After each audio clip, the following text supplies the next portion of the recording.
नमस्कार, जय हिंद दोस्तों। स्वागत है आपका एक नए वीडियो में। Welcome to Learn Smart Edu channel. मेरा नाम है अंशुमन सरकार।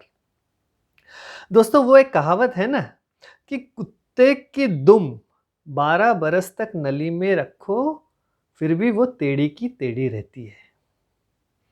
अगर उस कहावत का हम एक मेल किसी देश के साथ हम रखते हैं, देखते हैं, तो वो किसके साथ है? वो पाकिस्तान के साथ है।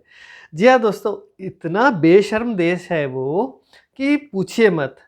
मतलब भीख मांगने से लेके पैर पकड़ने तक ये जो देश है, ये एकदम एक्सपर्ट है इन चीज़ों में। तो आगे बढ़ने से पहले आपको मैं याद दिला दूं कि अगर आपने चैनल को सब्सक्राइब नहीं किया है तो प्लीज़ चैनल को सब्सक्राइब करें और वीडियो को अंत तक देखें, क्योंकि ना इस वीडियो में बहुत सारी बातें मैं बताऊंगा, बहुत ही मज़ेदार किस्से मैं सुनाऊंगा। वो आप मज़े से देखेंगे और वीडियो को अंत तक देखें। और वीडियो अगर अच्छा लगे तो वीडियो को ज़रूर लाइक करें। तो चलिए आगे बढ़ते हैं। दोस्तों, पहले मज़ेदार किस्से से शुरू करते हैं। मज़ेदार किस्सा क्या हुआ है कि ना, छोटे मियाँ जो पाकिस्तान के प्रधानमंत्री, वज़ीर आज़म जिसे बोलते हैं पाकिस्तान में, तो शहबाज शरीफ ने क्या किया, जब डोनाल्ड ट्रंप इलेक्शन जीत गए तो फटाफट एक भी मोमेंट नहीं छोड़ा, इमीडिएटली कांग्रेचुलेटरी मैसेज। कहाँ पे? एक्स के प्लेटफॉर्म पे हो गया, उन्होंने डाल दिया कांग्रेचुलेटरी मैसेज। तुरंत थोड़ी देर बाद क्या हुआ पता है आपको? सबसे मज़ेदार बात ये हुआ कि वहाँ उसके नीचे एक एक्स का एक कम्युनिटी नोट आया। उसमें क्या लिखा था? Prime minister Shehbaz Sharif has banned X in Pakistan. He is using VPN to access X, which is unlawful according to Pakistan law. तो जग हसाई में देखिए, कुछ भी मतलब ये लोग ना बेशर्म, मैंने कहा ना शुरू में, इतने बेशर्म है ये लोग। मतलब जिस कंपनी को उन्होंने अपने देश में बैन करा हुआ है उसी को यूज कर रहे हैं प्रेसिडेंट ट्रंप को कांग्रेचुलेटरी मैसेज भेजने में। अब क्या हुआ? अभी देखा ना आपने, कुछ मुल्लों ने क्या किया है। अब मुल्लों ने बोल दिया है कि जो भी वीपीएन यूज करता है, वीपीएन एक हराम है, तो ये अनलॉफुल है इस्लाम में। मुझे नहीं पता उस ज़माने में वीपीएन हुआ करता था या इंटरनेट हुआ करता था, और हलाल हराम कैसे वो लोग डिस्टिंग्विश करते हैं, उनके रिलीजन है, वो जाने, उससे कोई फ़र्क नहीं पड़ता हमें। लेकिन ये जग हसाई वाली बात उन्होंने करी हुई है, बार बार ये करते रहते हैं। तो ये है उनका बेशर्मी। अब देखिए, पाकिस्तान का जो है दो बाप है, एक है चाइना, एक है अमेरिका। तो you can't keep two masters happy. अगर आप दो नाव पे पाँव रखोगे तो क्या होगा? आखिर में दो कश्तियों में पाँव रखोगे तो आखिरकार आप तो डूबोगे। तो ये हालत है अभी पाकिस्तान का। तो पहले शुरू करते हैं कि अभी जो है पाकिस्तान की हालत ये है कि वो चाइना को नाखुश नहीं कर सकता है, ना कि अमेरिका को नाखुश कर सकता है। अब दोनों को ही Shehbaz Sharif and Pakistan ISI Asim Munir, they have to keep both the Americans and the Chinese in good humor. अब चाइनीज को क्यों गुड ह्यूमर में रखना है? दोस्तों, आप लोगों ने तो कर्मा पिक्चर देखा होगा, वो दिलीप साहब वाला कर्मा पिक्चर। उसमें क्या था? उसमें एक कैरेक्टर हुआ करता था डॉक्टर डैंग, समझ लीजिए वो चाइना है, और एक कैरेक्टर हुआ करता था किट्टम किट्टू, समझ लीजिए वो पाकिस्तान है।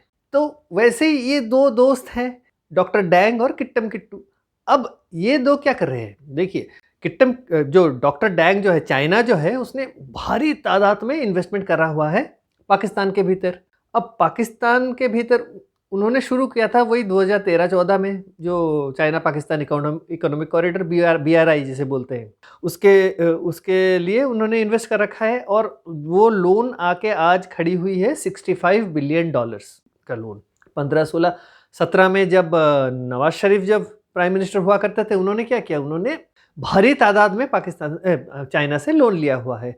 कम से कम $35 बिलियन का लोन चाइना ने जब नवाज शरीफ प्राइम मिनिस्टर हुआ करते थे तब उन्होंने दिया हुआ है। और जितने सारे प्रोजेक्ट्स हैं, नॉन वायबल प्रोजेक्ट्स, जिन प्रोजेक्ट्स में से कोई पैसे नहीं आएंगे, उन प्रोजेक्ट्स में इन्वेस्ट किया हुआ है चाइना ने। क्योंकि चाइना, और जो एग्रीमेंट्स भी हुए हैं, जो वो एग्रीमेंट्स किसी को बताए भी नहीं जाते हैं कि एग्रीमेंट्स में क्या लिखा है और क्या किया गया है। दीज आर ऑल, देखिए, चाइना का जो डेट ट्रैप डिप्लोमेसी है, वो उसने पहले जो टेम्पलेट बनाया पाकिस्तान को लेके बनाया है। तो पाकिस्तान जो है अभी चाइना के हाथों बिक चुका है। तो ये जो आज जाके खड़ी हुई है, जो अगर पाकिस्तान का हम पूरा जो देखेंगे भी ना, पूरा जो ग्लोबल डेट्स है, पूरे जो लोन लिया हुआ है सारे दुनिया के सारे देशों से कम वो आज के दिन में वो आके खड़ी होती है 126 बिलियन डॉलर्स, 126 बिलियन डॉलर्स।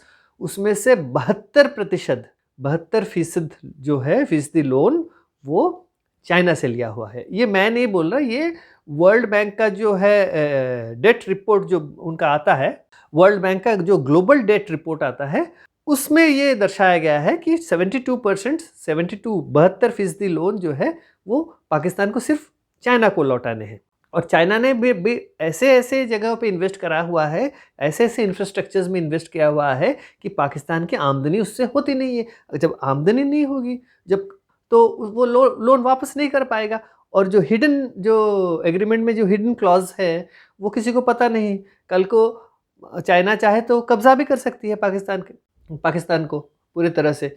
तो पाकिस्तान अभी करे तो करे क्या? ऊपर से अभी पाकिस्तान चाइना का पीछा कैसे छुड़ाएगी वो भी सोच रही है। तो यहाँ तक आके पहुंची है नौबत। तो अभी पाकिस्तान क्या सोच रहा है? अभी पाकिस्तान सोच रहा है कि किसी तरह चाइना का पीछा कैसे छुड़ाया जाए। इसीलिए वो चाहता था कि अमेरिका के साथ दोस्ती। तो अमेरिका ने शहबाज शरीफ और पाकिस्तान का आईएसआई जो नया चीफ बना हुआ है असीम मुनीर, बहुत हेल्प किया हुआ है। उसने पहले तो इमरान खान का तख्ता पलट करवाया अमेरिका ने। किसके हेल्प से तख्ता पलट कराया? जो बाइडन और बराक ओबामा ने उसको हेल्प किया था। देखिए, जब आप लोगों ने उनसे हेल्प लिया, तख्ता पलट करवाया, इमरान खान को हटाया और खुद बैठे, शहबाज शरीफ बैठा। वो पाकिस्तान जो है उसने इलेक्शंस भी रिग करवाए थे और फिर बैठा वो गद्दी पे शहबाज शरीफ, आर्मी आईएसआई की बैकिंग से। अब क्या है? अब अमेरिका में जो है प्रेसिडेंट बदल गए। उनको लगा क्या था कि डेमोक्रेट्स रहेंगे तो हम भी रहेंगे गद्दी में, आराम से बैठेंगे, कोई फर्क नहीं पड़ता, हम जो करें जो मर्जी करें कोई फर्क नहीं पड़ता, अमेरिका तो हमारी तरफ देखेगा नहीं और मैं बैठ के चाइना के साथ अभी खेलूंगा और इन्वेस्टमेंट करूंगा। ये चल रहा था। तो जब डोनाल्ड ट्रंप आ गए तो इनकी जो है, इनको आ गया टेंशन। ये आ गया टेंशन में। कौन? पाकिस्तानी। दोस्तों मानो पाकिस्तान की जो है वो नींद उड़ गई है डोनाल्ड ट्रंप जीत के आने के बाद। और अभी तो हाल फिलहाल में ऐसी नौबत आ गई है कि वो अभी मतलब उनको अभी भयानक ख्वाब आने लगे हैं पाकिस्तानियों को, जो एस्टेब्लिशमेंट में है, जो गवर्नमेंट में है, जो पाकिस्तानी गवर्नमेंट में। और आईएसआई और पाकिस्तान आर्मी का रावलपिंडी पूरा भी डरा हुआ है। इसके भी एक कारण है दोस्तों। डोनाल्ड ट्रंप आने के बाद धीरे धीरे कई नाम सामने आने लगे जो कि उनके कैबिनेट में अभी अपॉइंट होंगे। तो सीधे सीधे 4 लोग हैं जो कि जिनके नाम आए हैं। जो 4 नाम जो है उसने पाकिस्तान के जो है होश उड़ा दिए हैं। पहले है सेक्रेटरी ऑफ स्टेट, दूसरा है सेक्रेटरी ऑफ डिफेंस, तीसरा है नेशनल सिक्योरिटी एडवाइजर और चौथा है सीआईए का चीफ। ये 4 लोग। पहले शुरू करते हैं secretary of state. Secretary of state कौन बनेंगे? सेक्रेटरी ऑफ स्टेट बनेंगे मार्को रूबियो। अब मार्को रूबियो जो है वो एक ऐसे इंसान है जो कि पाकिस्तान और चाइना इन दोनों को बिल्कुल दोनों को बिल्कुल जैसे बोलते हैं ना हॉक आई जैसे, उस तरह से वो देखते हैं। उनको बिल्कुल पसंद नहीं है पाकिस्तान और चाइना और उनके पॉलिसीज। तो इसीलिए वो सबसे बड़ा जो है खतरे की घंटी है पाकिस्तान के लिए।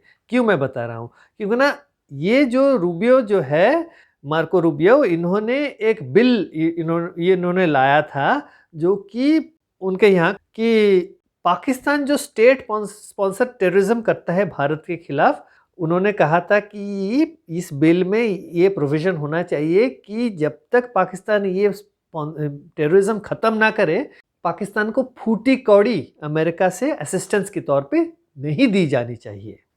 और एक बिल उन्होंने लाया था, उस बिल का नाम था US India defence cooperation act.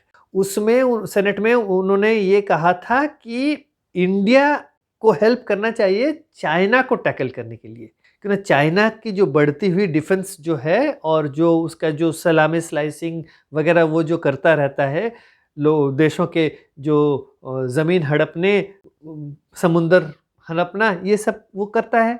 तो उसको बैलेंस करने के लिए भारत के साथ एक लॉन्ग टर्म जो है टेक्नोलॉजी ट्रांसफ़र का एक वो करना चाहिए। और भारत को जैसे कि अमेरिका का जो एलाई है, जापान है, इज़राइल है, फिर साउथ कोरिया है, नेटो है, उसके बराबर भारत को भी एक एलाई बनाना चाहिए। और इसका मतलब देखिए, ये मार्को रूबियो जो है पाकिस्तान और चाइना के सबसे बड़े डिट्रैक्टर है। तो ये हो गए आपके सेक्रेटरी ऑफ स्टेट। अब अगला जो है वो कौन बनेंगे? नेशनल सिक्योरिटी एडवाइजर, वो बनेंगे माइक वॉल्ट्स। माइक वॉल्ट्स भी जो है वो पाकिस्तान उनको दो आंख नहीं भाता है। वो सबसे बड़े आलोचक है पाकिस्तान के, क्योंकि ना पाकिस्तान स्टेट स्पॉन्सर्ड टेररिज्म करता है।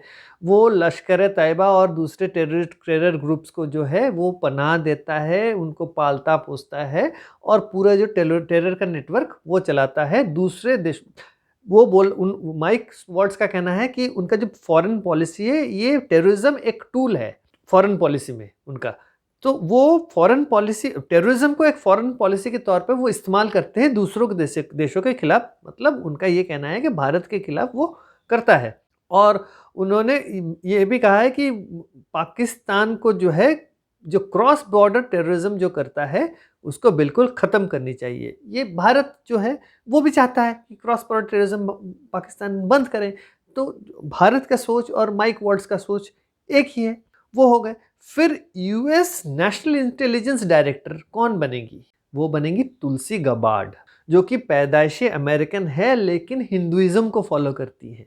उनका जो है भारत के जो हिंदू रिलीजन और कल्चर की ओर बहुत वो आकर्षित है, उनको अच्छा लगता है। उनके माता ने भी हिंदुइज्म को ग्रहण किया था वो, और वो उसी हिसाब से हिंदुइज्म रिलीजन फॉलो करती है। तो उनका ये कहना है कि पाकिस्तान जो है एक बर्बर देश है, क्यों ना उन्होंने जो ईस्ट पाकिस्तान जब हुआ करता था, जो हिंदुओं पे जो अत्याचार किए थी पाकिस्तान के आर्मी ने उस ज़माने में 1971 से पहले, बांग्लादेश बनने से पहले जो कहे थे, उसके ऊपर वो एक लाए थे, कॉन्डेम किया था उन्होंने कांग्रेस में, जब वो डेमोक्रेट हुआ करते थे। तो अब क्या है, अब वो यहाँ आ गई हैं और यहाँ आके वो नेशनल इंटेलिजेंस डायरेक्टर बनेगी। तो वो जो है, वो जब 2019 में पुलवामा अटैक हुआ था इंडिया के भीतर, तब उन्होंने अपना जो है पाकिस्तान के अगेंस्ट में वॉइस रेज किया था और कहा था कि ये जो है भारत जो है अगर मिलिट्री एस्केलेशन करता है इस्लामाबाद के अगेंस्ट में, मैं उसके पक्ष में हूँ। उसी तरह से उन्होंने, जब याद है आपको अबोटाबाद में उसामा बिन लादेन को एक घर मकान वकान दे के पाल पोस के रखा हुआ था, डॉक्टर वगैरह इलाज विलाज के लिए सब कुछ दे के रखा हुआ था पाकिस्तान ने, और बाद में ओबामा की एडमिनिस्ट्रेशन ने उसको मार गिराया। तो उस वक्त भी उन्होंने पाकिस्तान की आलोचना की थी कि पाकिस्तान जो है अल कायदा के टेररिस्ट को पनाह देती है। तो ये हो गए तुलसी गबार्ड। अब अगला जो है वो है CIA चीफ। अब ये CIA चीफ कौन बनेंगे? वो बनेंगे जॉन रैटक्लिफ। अब ये जो CIA चीफ जो बनेंगे जॉन रैटक्लिफ, वो भी बिल्कुल पसंद नहीं करते हैं चाइना और ईरान को। देखिए, चाइना की दोस्ती पाकिस्तान से बहुत ज़्यादा अच्छी है और ईरान तो एक बहुत ही बड़ा प्रॉब्लम है, और इन दोनों के ऊपर नज़र रहेगा ये CIA चीफ का। तो अभी इस्लामाबाद में क्या हो रहा है, इस्लामाबाद में बहुत सारी खिचड़ी पकती रहती है। तो वो खिचड़ी जो पकेगी तो CIA उस पे नज़र रखेगा। ये कोवर्ट ऑपरेशन हो या ओवरग्राउंड ऑपरेशन, जो भी हो, CIA अभी बिल्कुल पाकिस्तान के ऊपर नज़र रखेगा, क्योंकि ना China is the main target of the United states of America, और चाइना का एलाई जो है अभी पाकिस्तान है।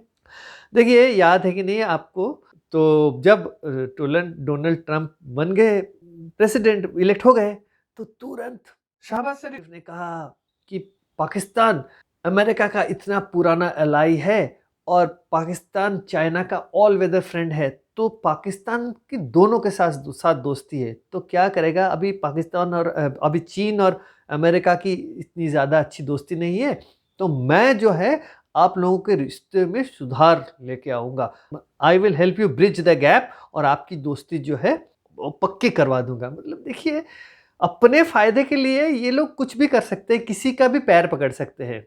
पाकिस्तान का क्या है, पाकिस्तान सन 47 से पाकिस्तान अ, अमेरिका का एलाई बने बैठा था कि ना भारत को वो करेगा कि ना भारत की रूस के साथ बनती थी। तो क्या हुआ क्या था, अमेरिका ने पाकिस्तान को लात मार के भगा। लात क्यों मारा, क्योंकि ना अफगानिस्तान के जितने अलकायदा या तालिबान के टेररिस्ट हैं वो पाकिस्तान में पनाह दे रहे थे। तो 2021 से पहले ही पाकिस्तान को उन्होंने लात मार दिया था, क्योंकि ना ट्रंप के पहले एडमिनिस्ट्रेशन में ही पाकिस्तान की हालत खराब कर दी थी अमेरिका ने। अब पाकिस्तान जो है चीन के साथ दोस्ती करा, अब क्या बोल रहा है कि पाकिस्तान अमेरिका का रशिया के साथ दोस्ती नहीं है और क्यों और हमारी जो है अमेरिका के साथ बहुत अच्छी दोस्ती है। देखिए अभी हाल फिलहाल में रशिया का डिप्टी प्राइम मिनिस्टर पाकिस्तान आया था और उसके साथ दोस्ती करने की वो कोशिश कर रहा है पाकिस्तान। वो अभी बहुत सारी चीज़ें करने की कोशिश, मतलब जब बहुत ज़्यादा ये लोग करते हैं ना, वो अपने आप को बहुत होशियार 30 मार खा समझते हैं कि हम इधर भी हाथ मारेंगे, उधर भी हाथ मारेंगे, हर किसी को खुश रखेंगे। तो नौबत ये आती है कि तुम तो ना किसी को खुश कर सकते हो, उल्टी तुम्हारे ऊपर आके गिरेगी। तो चाइना का अभी लोन लौटाने हैं, तो क्या कर रहा है पाकिस्तान, अभी पाकिस्तान टेरर आउटफिट्स को इन्वॉल्व कर रहा है चाइनीज़ एस्टेब्लिशमेंट्स पे अटैक करने, चाइनीज़ सिटीजन्स पे अटैक करने। जैसे कि 2 चीनी मरे थे, वो डाकू जो उनका जो प्रोजेक्ट चल रहा था इलेक्ट्रिसिटी प्रोजेक्ट, फिर यहाँ कराची में जो कराची एयरपोर्ट के बाहर जो चाइनीज़ पे अटैक हुआ था, वहाँ पे भी मरे। तो ऐसे करके वो चाइना को अभी डराएगा पाकिस्तान, बिकॉज़ उनके पास सबसे बड़ी ताकत है टेररिज्म।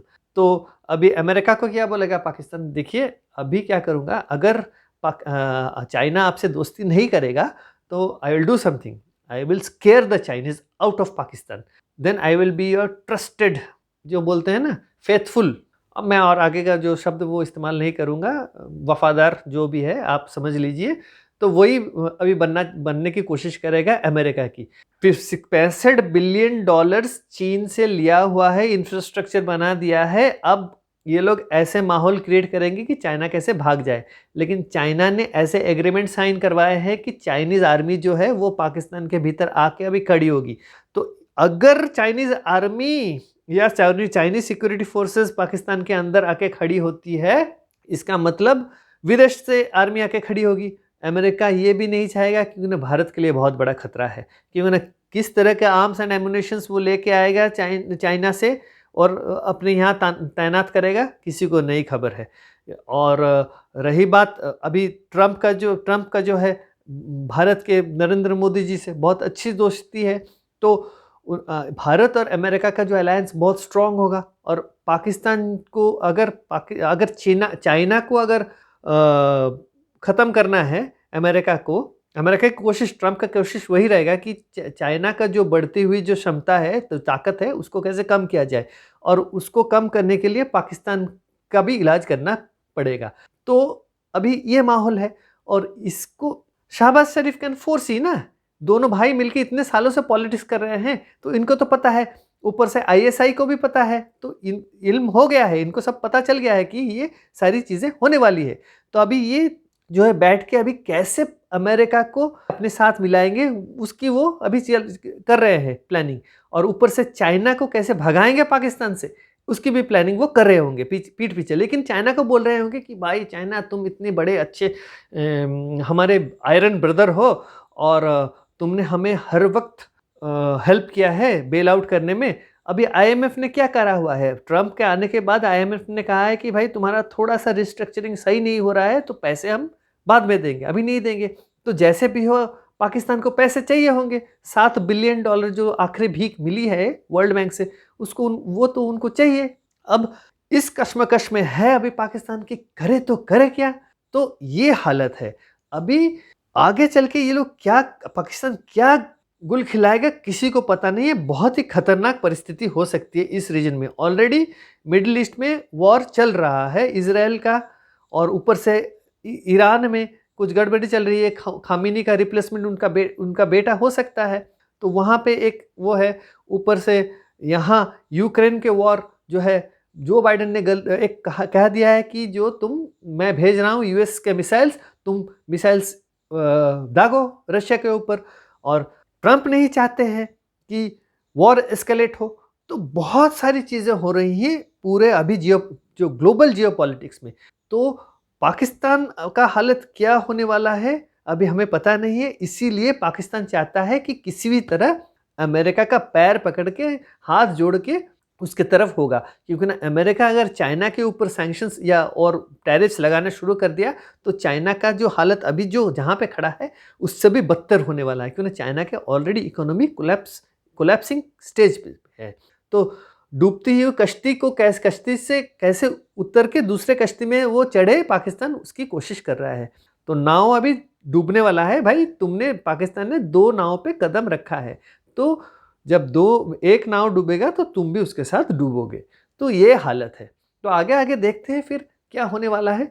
तो वीडियो पूरा देखने के लिए बहुत बहुत धन्यवाद। और अगर आपको वीडियो अच्छा लगा है तो वीडियो को ज़रूर लाइक करें और चैनल को सब्सक्राइब करना ना भूलें। तो अगले वीडियो तक नमस्कार।